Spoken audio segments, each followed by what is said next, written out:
kichkina o'g'lim bir 5 yashar paytida O'zganga bordik. Qish edi.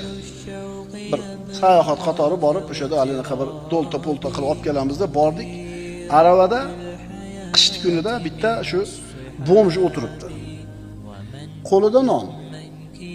Kechasi bilan ichgan. Haligi nonni mana shunday qo'liga ushlab turibdi.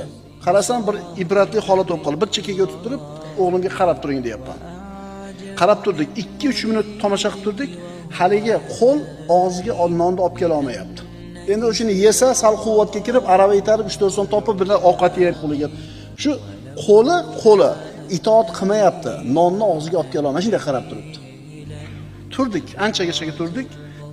Keyin aytdim, qarang o'g'lim, mana shu yigit sizdaqa paytida maktabda o'qimay, katta bo'lganda bir hunar qilmay, tijorat qilmay, oila qilmasdan, nafsini tarbiyalamasdan, nafsini ko'yga kirib, kayf safoga, huzur halovatga, nafsini, havosini talabi bilan umr o'tkazuvdi. Allohga osiylik qilib, nafsiga itoat qiluvdi. Natijani qarang. Endi a'zolari unga itoat qilishdan bosh tortib, a'zolari osiy bo'lib turibdi. Tushunarlimi?